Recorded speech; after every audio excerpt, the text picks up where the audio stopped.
Hi, Assalamualaikum warahmatullahi wabarakatuh.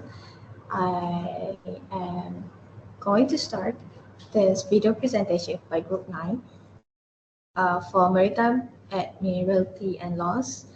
And our lecturer is Ms. Aina. So we have three people in this group, which are Isabel Rami Imok Anak Heri, Fatina Bila binti Zulkifli, and also me, Najwa Zahida binti Mazuki.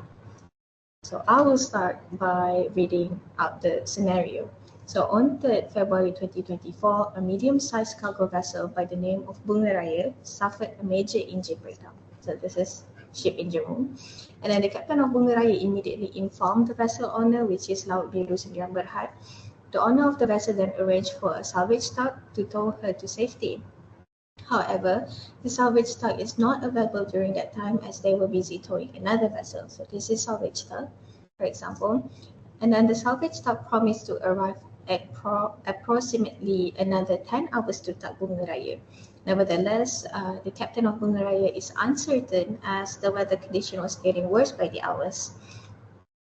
So the captain is concerned that the vessel might ground on the nearby reef. The owner of the vessel issued a notice seeking assistance to provide a tow for the vessel. The notice was answered by a capsized mega vessel, the Shelby's. So this is a mega vessel. Let's say that's the Shelby's. So the Shelby's offered assistance to tow Bunga Raya away from the reef for several hours, where she was then met by the salvage tug. The salvage tug then took over and towed Bunga Raya to the nearest port. So we have three questions for this scenario, which were given to us. The first one is explain the concept of maritime salvage, and then identify the type of salvage act performed by the Shelby's. And then lastly, based on question number 2, explain the elements of salvage performed by the Shelby's. And now I will pass my presentation to Fatin to answer the first question. Next, I will present about the concept of maritime salvage. Maritime salvage is about helping ships that are in trouble and rescuing property at sea. The basic idea is that if someone voluntarily saves a ship or its cargo from danger, the salvor deserves a reward. This reward depends on things like value of the salvage, property, risk of the situation, skill sets needed, and the amount of time and effort put into the rescue. There are international rules, International Convention on Salvage 1989 that set out the rights and duties of everyone involved in this salvage operation. These rules help ensure that salvors are fairly rewarded for their efforts and risks. Next are types of salvage. We have two types of salvage. First, contract salvage. This occurs when a pre-existing agreement is in place between the owner of the distressed vessel and the salvor. Next are pure salvage. This occurs without a pre-existing contract and is based on the voluntary and successful salvage of a vessel or property from danger. Type of salvage act performed by the Shelby's. The salvage act performed by the Shelby's falls under the category of pure salvage. This is because the Shelby's voluntarily responded to a distress call from the owner of Bunga Raya and provided assistance without a pre-existing contract. Next, elements of salvage performed by Shelby's. First, we have maritime property in danger. Second, voluntary service. Third, success in salvage operations.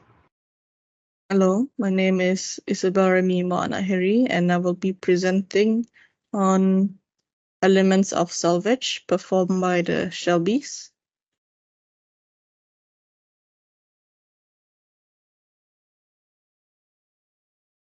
So the first element is maritime property in danger or in peril.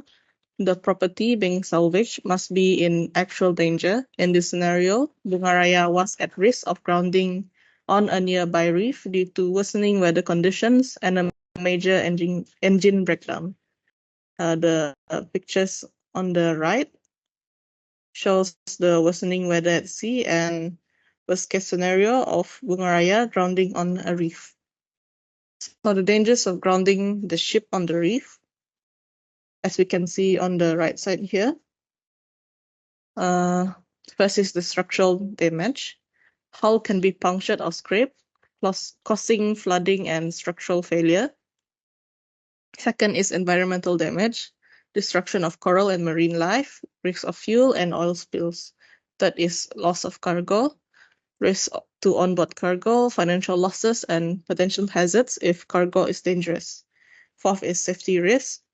It can cause danger to crew and passengers, risk of listing or capsizing, and challenging evacuation. Fifth is financial costs. It will cost like high salvage, repair, and cleanup costs, potential fines, and legal expenses.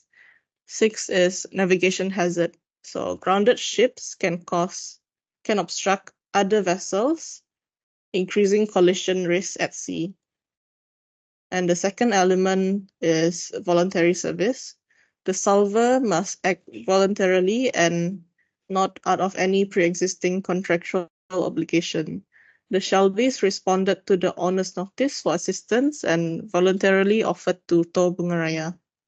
This is an excerpt on voluntary service from International Salvage Convention 1989. Article 10 is duty to render assistance. Every master is bound so far as he can do so without serious danger to his vessel and persons thereon, to render assistance to any person in danger or being lost at sea.